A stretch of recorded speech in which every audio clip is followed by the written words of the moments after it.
রান্না করব চাল কুমড়োর শাক। তাই দেখুন এখানে চাল কুমড়োর শাক নিয়ে নিয়েছি ঝিঙে, নিয়েছি আধখানা পেঁপে, আর নিয়ে নিয়েছি 3টে আলু। আমি এগুলোকে কেটে নেব ঝটপট। এই যে শাক কেটে আমি ধুয়ে নিয়ে চলে এসেছি। মানে ভিজিয়ে রেখেছি মসুরির ডাল আর আড়া চাল, এগুলোকে আমি বেটে নেব। শিল্পেতে নিয়েছি। এবার আমি এই ডালগুলোকে আমি দিয়ে নেব বেটে নেওয়ার জন্য।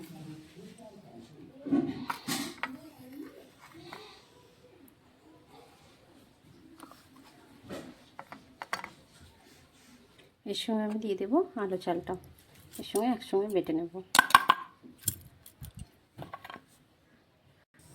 এর সঙ্গে আমি বেটে নেব কিছুটা সর্ষে আর 3 পিস আদা রেখেছি, এটাকে আমি বেটে নেব।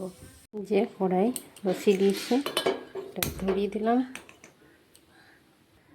যে শাকটা সেদ্ধ করে রেখে দিয়েছি, দিয়ে দিলাম জিরে 5 ফোড়ন, দিয়ে দেবো 2টো শুকনো লঙ্কা,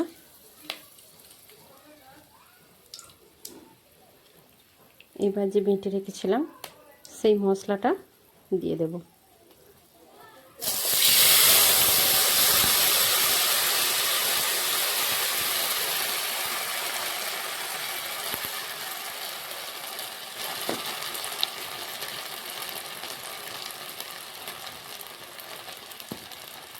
দিয়ে দেবো হলুদ গুঁড়ো,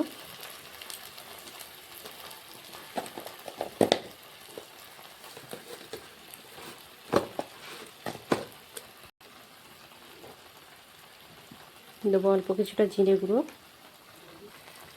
4টে কাঁচা লঙ্কা।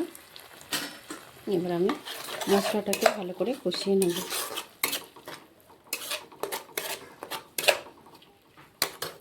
এই যে আমার মশলাটা কষা হয়ে গেছে, বুঝতে পারছেন তেল ছেড়ে চলে এসছে।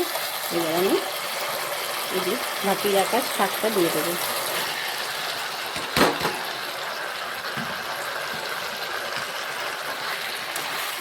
দিয়ে ভালো করে এটাকে মিশিয়ে নেব।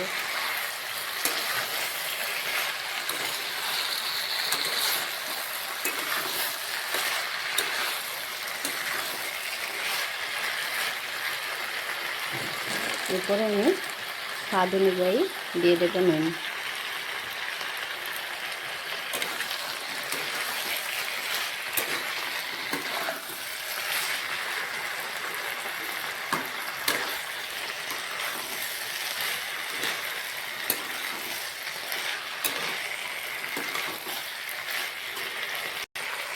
দিয়ে দেবো কিছুটা চিনি।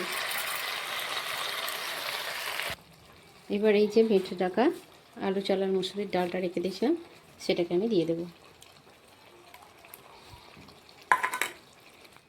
টাকার মতন করি যেহেতু 1,95,000, 1,10,000, 1,35,000 করুন, ভালো লাগবে খদ্দের আছে সকাল সব কিনে ফেলছে।